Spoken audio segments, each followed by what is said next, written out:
चल देंगे लोग तमाम। एक दिन ही मानव जीवन के शरीर को भस्म कर दिया जाएगा। इसका क्या अर्थ तुमने समझा? विचार करो, एक चूहा मर जाता है, क्या उस पर कफन डालते? एक भैंस मर जाती, क्या उस पर कफन डालते? एक कुत्ता घर में मर जाता, क्या उस पर कफन डालते, ढकते कोई वस्त्र से? नहीं। बिल्ली मरी, कफन नहीं डाला। कुत्ता मरा, ढका नहीं। भैंस या गाय मर गई, ढका। इस मानव जीवन को क्यों ढक दिया जाता? क्यों ढका जाता है? कभी तुमने विचार किया? कभी महापुरुषों से पूछा, इस जीवन, इस मनुष्य तन को क्यों ढाक दिया जाता है? नारद जी दौड़ करके भगवान से पास पहुंचे, हे प्रभु हमें बताओ, इस मनुष्य को क्यों ढाक दिया जाता है? बोले, अरे नारद, इसने संसार से धोखा किया तो किया, इसने तो हमसे धोखा किया। भगवान कहते हैं, जब माता के गल में ये लटक रहा था, सिर नीचे पैर ऊपर रहा, 9 मास ये लटका, सजा इतनी मैंने दी, लेकिन फिर भी नहीं सुधरता है। ये जीवन 4 दिन का है, बता क्यों? पाप करता है। तभी कह रहा था, अब हम पे कृपा करो यही भांति, सब तज भजन करो दिन रात। कितना भजन करते हो? कितना भजन करते हो? दिन में करते हो कि रात में करते हो? रात में करते हो कि दिन में करते हो? किस पल करते हो? 4 घंटा, 24 घंटा है? 24 घंटा नहीं तो 20 घंटा, 20 नहीं घंटा तो 15 घंटा, 15 नहीं तो 10 घंटा, 10 घंटा नहीं तो है? अरे 5 घंटा, 5 नहीं घंटा तो 1 घंटा। 1 घंटा भी नहीं करते कोई बैठता। 5 पैर रहे काम में, 3 पैर रहे सोए, 8 पैर बिता दिए, फिर मुक्ति कैसे होए? सतगुरु कहते इसको ढाक दो। भगवान कहते हैं इसको जाके कफन जला दो। वैसे देखना नहीं चाहता, और भगवान के आदेश से जलाकर भस्म कर दिया जाता। नारद हाथ जोड़कर कहने लगे, हे प्रभु, इसमें तो भक्त भी आता है, क्षमता भी आता है। बोले हाँ, इसमें जो सद्गुरु का लाल होता है, जो भक्त होता है, जो रामचंद्र मानस या गीता का अध्ययन करता है, जो भगवान की भक्ति में शिवरी मैया मीरा जैसा लीन है, जिसने सद्गुरु की भक्ति की है, ज्ञान प्राप्त किया है, ऐसा जीव मरने पर जिसकी जीवात्मा जब निकलती है, प्यारे भक्तों, तो क्या किया जाता? एक दुनिया बनाई जाती है। क्या बनाया जाता? एक दुनिया बनाई जाती है। दुनिया से पार्थिव शरीर को रखा जाता है, फूलों से सुशोभित किया जाता है, चंदन लगाया जाता है, तो पूरे नगर में घुमाया जाता है। लोग उनके दर्शन करते हैं, और जाकर के एक सुंदर गड्ढा खोदा जाता है, उसमें बाकायदा सुंदर वस्त्र बिछाए जाते हैं, कांस बिछाए जाते हैं, गीता सामने रखी जाती है, नवीन वस्त्र पहनाए जाते हैं। पूरा गांव नगर मिल करके हरि का कीर्तन करता है, और फिर वहां उनकी एक यादगार बनाई जाती है। प्यारे भक्तों, कौन है ये? फलाने गुरु महाराज जी थे, नगरी निवासी भगवान है। अरे यहाँ एक नहीं, हजारों, लाखों, करोड़ों राजा सर झुकाते। ये लिबासे फकीरी में शान खुदा है। अरे बताऊं मैं क्या, मेरे सतगुरु जी क्या है? ये क्या है? जहां में सराफा करम बन के आए, हमारे लिए हक से पैगाम लाए, ये भटके हुओं के लिए रहनुमा है। लिबासी फकीरी में शान खुदा है। अरे बताऊं मैं क्या, मेरे सतगुरु की क्या है? तसव्वुर में तस्वीर इनकी सजा लो, अकीदत से कदमों में सर को झुका लो।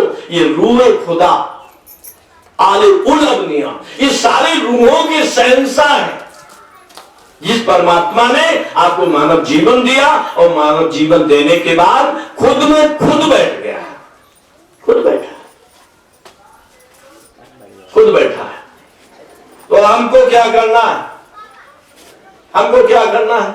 अपनी पूजा करानी है, या इस मानव चोले में एक बंद के जा रहा और एक पूजा कराने जा रहा?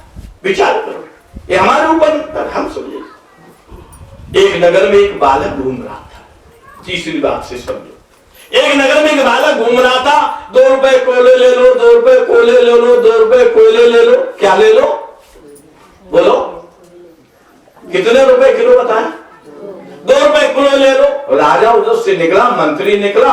राजा ने कहा, मंत्री, हाँ हमारे राज्य में तो ना गरीब बच्चा, ये तो 10-11 साल का है, इसके तन पर वस्त्र भी नहीं है, जरा बुलाओ इसे।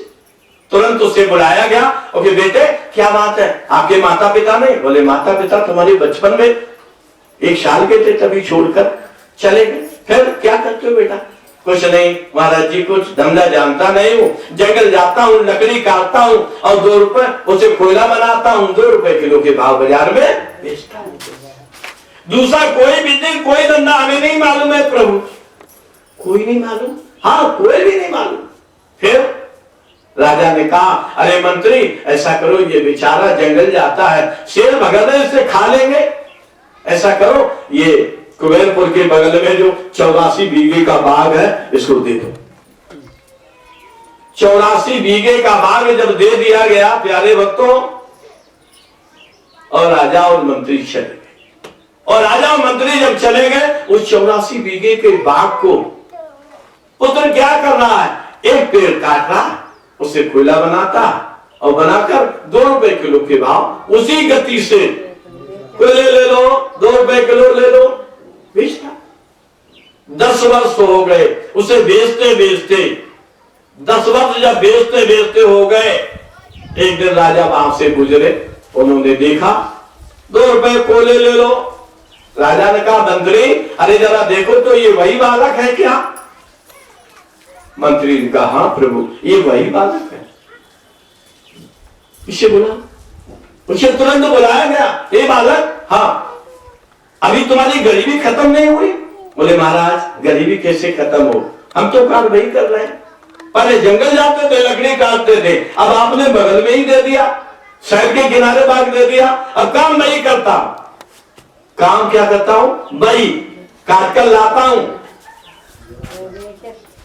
कोयला बनाता, ₹2 किलो के भाव बेचता हूं। ₹2 किलो, ₹2 किलो ले लो। महाराज जी ने कहा, अरे इसने तो गड़बड़ कर दिया, हमने तुझे चंदन का बाग दिया था। काय का दिया था? चंदन का बाग दिया था। बेटा ये बताओ अब कुछ बचा? बोले हाँ बाबा, हम तो कल से आपका इंतजार कर रहे थे, मेरे प्रभु राजा साहब आ जाए। ये 84 बीघे का पूरा बाग खत्म हो गया, काट काट कर हमने कोयला बनाकर बेच दिया। अब बोले अब कुछ बेटा बचा? हाँ महाराज बचा। क्या बचा? ये एक 10 फुट का टुकड़ा रह गया, बस कल भरे का साधन है। कितना बचा? बोलो, 10 फुट का टुकड़ा बचा हुआ है। बेटे से जलाना नहीं, हाँ अभी अभी ले जाओ इसी नगर में। तो उसी नगर में जब ले जाया गया, बनिया लोग, शेठ लोग, बड़े बड़े शाहूकारों ने देखा, अरे ये तो चंदन की लकड़ी है, हम इसकी माला बनवाएंगे। कोई कहता हम तो अपने भगवान का सिंहासन बनवाएंगे, कोई कहता अपने कन्हैया का हिंडोला बनवाएंगे, कोई नौजवान कहता हमारी नई शादी होके आई, हम तो बेड बनवाएंगे। नाना प्रकार की बातें करने लगे। कोई 50,000, कोई 60,000, कोई 70,000। वो 10 फुट के टुकड़े की बोली कितनी टूटी? 1 लाख रुपया। और जब 10 फुट टुकड़े की बोली 1 लाख टूटी, अब वो बच्चा सोच रहा हो मैंने ये क्या किया?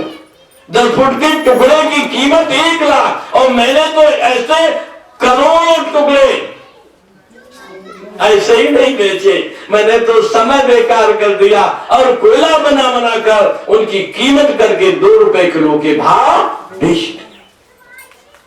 बोलो गोविंद भगवान की, श्री नगरी निवासी भगवान। जागो जागो गुरुमुख प्यारे, गुरु ज्ञान बरसाए, सवेरा हो गया है, सवेरा हो गया है।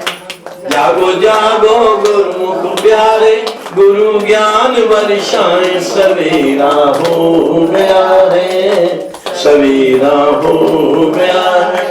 मन की खोट मिटा लो पल में, प्रेम की ज्योति जलाओ, सवेरा हो गया है। ओ भोले साथिया रंग ले हृदय को गुरु रंग में हो।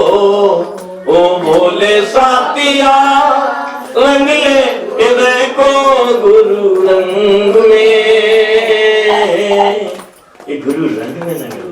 ज्योति जगा ले प्यारे सतगुरु तुम्हारे सदा संग में, और गुरु चरण में तीरथ सारे प्रेम से बैठ नहाले, सवेरा हो गया है, सवेरा हो गया। जागो जागो गुरुमुख प्यारे, गुरु ज्ञान वर्षाएं, सवेरा हो गया। तो वो 10 फुट का टुकड़ा कितने के बिछा? 1 लाख। अब वो दौड़ करके 1 लाख रुपया लेकर के अपने राजा के पास पहुंचा। हे राजा जी, मैं कुछ जानता नहीं था, है? अब ऐसा करो, हमें 1 बार और बाग दे दो। कितनी बार? 1 बार। राजा कहने लगे, जो कीमत नहीं जानता उसे दोबारा नहीं देगा। तो ये हम राजा की कहानी नहीं कह रहे, हम ये आपकी कहानी कह रहे, ये मानव जीवन की कहानी कह रहे। ये चंदन के जो सांस रूपी पेड़ थे, उसे तो 84 बार दिया ना। तुम्हारे अंदर तो 21,600 पेड़ चंदन के 24 घंटे में उगते हैं। कितने बताए? 21,600। 1 मिनट में 15, 1 घंटे में 900 और 24 घंटे में 21,600 चंदन के पेड़ उगते हैं। लेकिन हम लोग क्या कर रहे हैं? यारी में, चोरी में, ठगी में, सत्संग में, चौपट में, जुआ में, शराब में, मांस में, मंदरा में, लड़ाई में, झगड़ा में, यारी में, मान में, सम्मान में, ये नाना प्रकार के इस भौतिक संसार में हमने अपने श्वास रूपी अमूल जो चंदन का पेड़ था वो कोयला बनाकर भोगों में इस बाजार में बेच दिया। ठीक है? तो अब क्या बचा? ये भैया जी समझा रहे, ये 10 फुट का टुकड़ा बच गया। देखो माता जी का 10 फुट का टुकड़ा है, पता नहीं परियां गई बोल पुरानो वो खोल, जो शासन में झटका है, बुढ़ापा आ गया। तो ये 10 फुट का जो चंदन का टुकड़ा बचा है, प्यारे मेरे प्यारे बहनों भाइयों, आप किसी महापुरुष की सत्संग रूपी बाजार में लेकर के जाओ, और जब बाजार में जाओगे तो वहां क्या होगा? वो टुकड़े की कीमत तुम समझ जाओगे कि टुकड़े की क्या कीमत है, और वो गुरु के चरणों में जाकर उस टुकड़े की कीमत पहचान लोगे, अपने जीवन का अर्थ समझ लोगे, और फिर जीने की तुम्हारे अंदर कला है। इस सदगुरु समझा। तो ज्यादा न कहते हुए आपका समय मैंने काफी ले लिया। और श्री सदगुरुदेव भगवान की जय, श्री नगरी निवासी भगवान की जय, दयालु परमहंस दयाल महाराज की जय। तो लोग कहते हैं सत्संग क्या होता, क्या मिलता है सत्संग में, क्या होता, क्या मिलता है तीर्थ जाने में, क्या मिलता है मंदिर में जाने पर, क्या मिलता है गुरु के चरणों में जाने पर? मैं बताता हूं कि क्या मिलता है। आपने देखा है, एक दीपक को जलते हुए देखा होगा, है? दीपक जब जलता है और जब वायु चलती है तो किससे ढाका जाता है? एक हंडी से झांका जाता। शीशे की हंडी होती, झांका जाता कि नहीं जाता? एक दीपक को झांका, जब वायु चलती है, हवाएं चलती है, तूफान चलता है, तो उस दीपक को एक हंडी से झांका जाता। वो हंडी क्या? वो हंडी क्या? कांच की हंडी होती है, ध्यान रखना। तो जब जीव सत्संग में जाता है, गुरु मंदिर में जाता है, श्रीमद् भागवत में जाता है, संतों के चरणों में जाता है, गंगा या पवित्र नदियों में स्नान करने जाता, तो वहां सतगुरु की कृपा की हंडी होती है। ये आप लोग बैठे, जो आप लोग बैठे यहाँ पर हमारे श्री नगरी निवासी भगवान के सतगुरु की कृपा की हंडी है। या कामना है, वासना है, राग दोष है, काम क्रोध लोभ मोह अहंकार, इस दीपक को बुझा नहीं सकते। इसलिए सत्संग सबसे बड़ा है। सत्संग दुर्लभ संसारा, निमिष दंड भर एक ही बार। एक बार हंडी को दीपक ऊपर रख दो, फिर वो बुझ नहीं सकती है। इसी प्रकार से प्यारी बहनों भाइयों, आप एक बार गुरु संग में चले जाओ, एक बार सत्संग में चले जाओ, एक बार महापुरुषों की संगत में चले जाओ, एक बार तीर्थ में चले जाओ, एक बार श्रीमद् भागवत में चले जाओ, एक बार महापुरुषों की संगत में चले जाओ। एक बार में ही एक व्यक्ति कहने लगा, भैया महाराज जी एक बार में कैसे हम जान लेंगे? मैंने, भैया इधर आओ, कि तुम ये बताओ, तुम्हारी जब शादी हुई थी तब 10 दान 50 दान भौरे पड़ी गई कि एक ही दिन, एक ही मिनट थोड़ी देर में पड़ी? बोले अरे गुरु जी हमारी एक ही बार में पड़ी थी 7 मामले। कितना समय लगता है? अच्छा बहनों 7 मामले पढ़ने में 10 मिनट 15 मिनट, आधा घंटा मान लो, आधा घंटा मान लो। अब आधा घंटा के उस समय में पत्नी ने पति को नहीं भूला, बोली, या पति ने सवेरे आकर के ये पूछा हो कि विनोद जी दीक्षित जी हमें बताओ हमारी पत्नी कौन है? नहीं पूछा। क्यों? कि एक बार भगवान कहते हैं कि मेरे ज्ञान को जो एक बार ग्रहण कर लेता है, कितनी बार? एक बार। तुम अपनी पत्नी को नहीं भूले, तुम अपने पिता को नहीं भूले, तुम अपने बाबा को नहीं भूले, तुम अपने दादा को नहीं भूले, अरे भगवान का ज्ञान कैसे भूल गए? श्री गुरु महाराज जी कहते हैं भगवान का ऐसा नाम, ऐसा ज्ञान, पिता दूर है, पत्नी दूर है, भाई दूर है, धन दूर है, संपत्ति दूर है, लेकिन परमात्मा बिल्कुल नजदीक है। अभी हमने आपको बताया जो सत्य है वही परमात्मा है, और उसी का संग करने के लिए ये जीवात्मा को पता है। इस दृष्टि से प्यार मत करो, दृष्टा से करो। इसके अंदर जो बैठा वो सबके अंदर बैठा।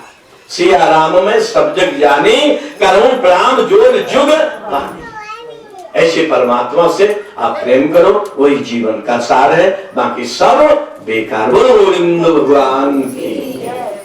आप इतने समय तक आपने जो सहयोग किया हम बड़ी कृतज्ञ हैं, और सबसे बड़ी कृपा दीक्षित जी की है जिन्होंने हमें बुला करके आप लोगों का दर्शन कराया। ये सब सौभाग्य जितना भी फल है इन्हीं को मिल रहा, और वो भाई साहब हमारे बड़े भाई साहब बैठे हैं, हाँ उनको मिल रहा है कि आप लोगों को आज हमें दर्शन मिला। अपना परिचय भी बता दें मेरी प्यारी बहनों। बेवर में आश्रम है, बेवर में आश्रम है, बहुत सुंदर आश्रम। गुरु महाराज जी का जहाँ स्वरूप है वहां सुंदर वृंदावन है। ऐसे वृंदावन में आप आओ कभी 12 से 1 से लेकर 4:30 बजे तक हर विश्वदान को सत्संग होता। 35-40 साल से हम कई बार यहाँ भी प्रोग्राम कर गए। आपके सारक वाले जब आए थे तो इस वो गांव है शासापुर में, हाँ बहुत बड़ा प्रोग्राम कर गए थे। प्रोग्राम चलते रहते हैं वहाँ। आप तो अचानक ही दर्शन करने के लिए चले आए थे, न तो किताब थी न वस्त्र भी पहने हूँ। अब तो जैसे थे वैसे सभी सुंदर सभी देशा। तो जो है गुरु महाराज की कृपा, बड़ी अच्छी बात है। हमारी माता बहनों ने आज अपने जीवन को समझा, समझ कर चलो क्योंकि यही जीवन का सार है। प्यारे भक्तों, बाकी जीवन में जो भी है, जो मिला है, यहाँ मिला यही छूटेगा, बाहर नहीं कर सकता, बाहर नहीं सकता। तो हमें समझना कि सत्य क्या है और असत्य क्या है। क्या घर परिवार सत्य है या शरीर सत्य है? सहजो भजन नाम को छोड़ जगत का नेह, अपना तो कोई है नहीं, अपनी सगी न दे, ये सगी दे। बोल गुरुदेव भगवान की। हर एक दिन सजेगी डोली और हमारी भी घर से, क्या एक दिन सजेगी डोली हमारी भी घर से, सभी रिश्तेदार मेरे आएंगे चल के, सभी रिश्तेदार मेरे आएंगे चल के, एक दिन सजेगी डोली हमारी भी घर से, एक दिन सजेगी डोली हमारी भी घर से। और उस डोली में कैसे कैसे लोग आएंगे? गमहीन होंगे कुछ कुछ मुस्कराएंगे, ठीक रो मरियो। गमहीन होंगे कुछ मुस्कराएंगे, गमहीन होंगे कुछ कुछ मुस्कराएंगे, फूलों से मेरी प्यारे डुलियां सजाएंगे, फूलों से प्यारे तेरी डुलियां सजाएंगे, ले चले शमशान बहनों, ले चले शमशान बहनों, राम नाम कहने के एक दिन सजेगी डोली हमारी भी घर से, एक दिन सजेगी डोली हमारी। बोलो गोविंद भगवान, एक दिन ये दुनिया सजाई जाएगी, ध्यान रखना। और सजाकर क्या करेंगे? शमशान में ये स्वार्थी जला दे। इसलिए जब तक तुम्हारी आत्मा है, वो ब्रह्म तुम्हारे अंदर है, तब तक भजन कर लो, सुमरन कर लो, सब कुछ कर सकते हो। और अगर एक हट गया तो ये जीरो तड़पती रह जाएगी। तो राम नाम एक अंक है, सब साधन है शून, अंक रहे तो सब रहे, सबका मूल 10 दून। और राम नाम एक अंक है, सब साधन है शून, अंक गए तो सब गए, सब मिल जावे धूल घटिया घाट दिखाना पड़ेगा। बोल गोविंद भगवान की, हमें घटिया घाट ज्यादा पड़ेगा। बोल गुरुदेव भगवान की जय। तो हमारे पीछे जी आए और बड़े प्यार से भाव से आप लोग नहीं जानी नहीं जानी कदरिया नहीं जानी, नहीं जानी अभिमानी कदरिया नहीं जानी, करता मनमानी कदरिया नहीं जानी।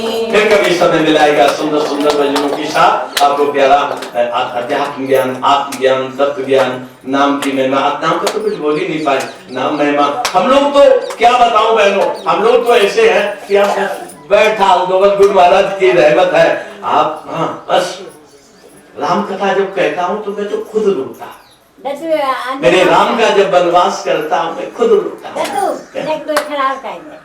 बोल गोविंद भगवान की।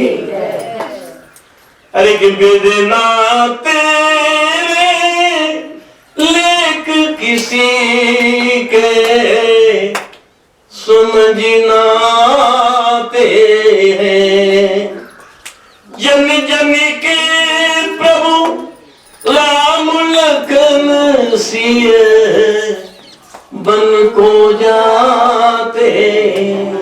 कल जिन्हें राज मिलना था आज मेरे राम को वनवास हो गया। मेरे राम जानकी के सहित, लक्ष्मण भैया के सहित अपने रथ पर बैठने जा रहे हैं। दौड़ करके अवध वाले दौड़ पड़े, मेरे प्रभु तुम नहीं जाओगे?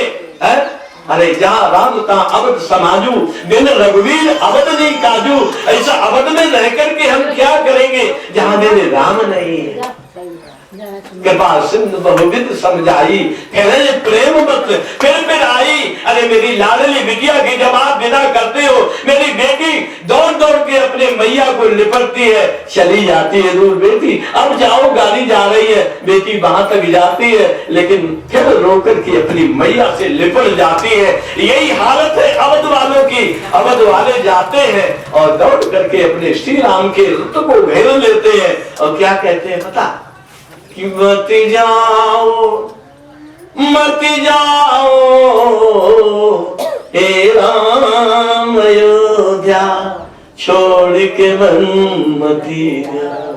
हे प्रभु तुम मत जाओ, ये शरीर ही अवध है। अवध में जीव आत्मा रूपी राम जब निकल जाएगा प्यारे भक्तों, तो ये अवध सूना हो जाएगा।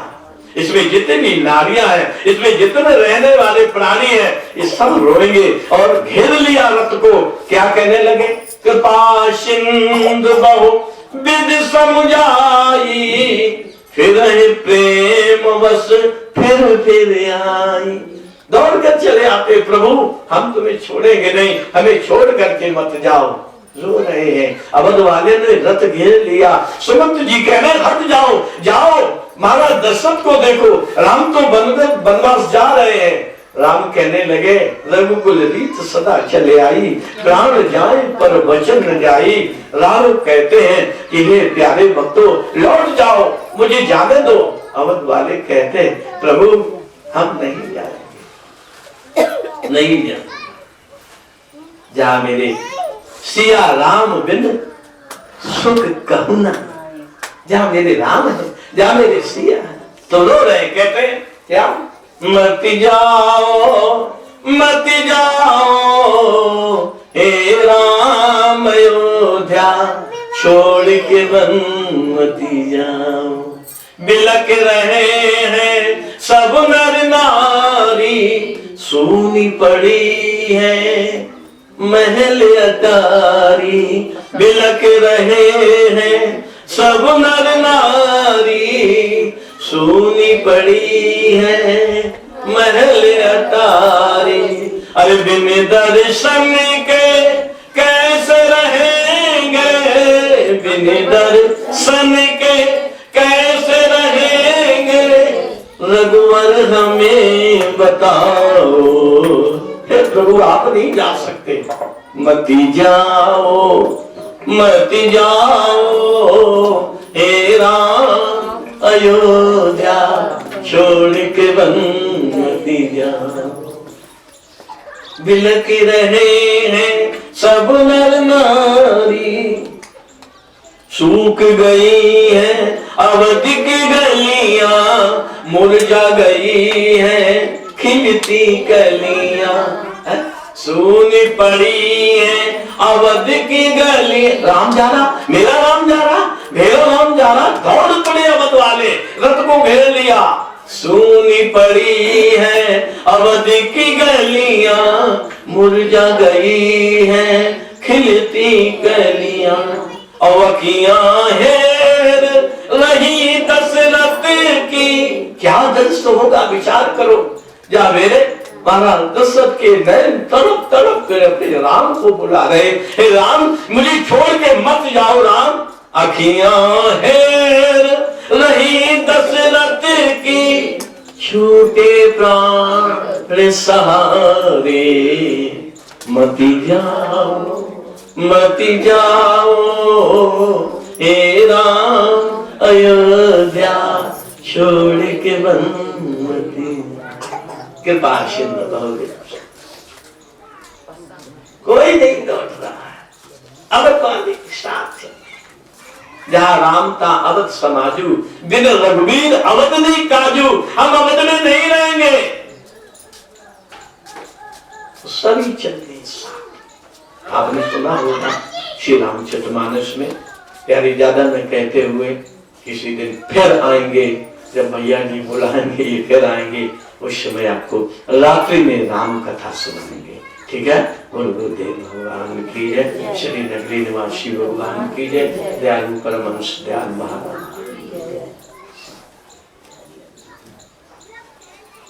मेरे भैया मेरे रघुवर, भरत तुम याद करता है।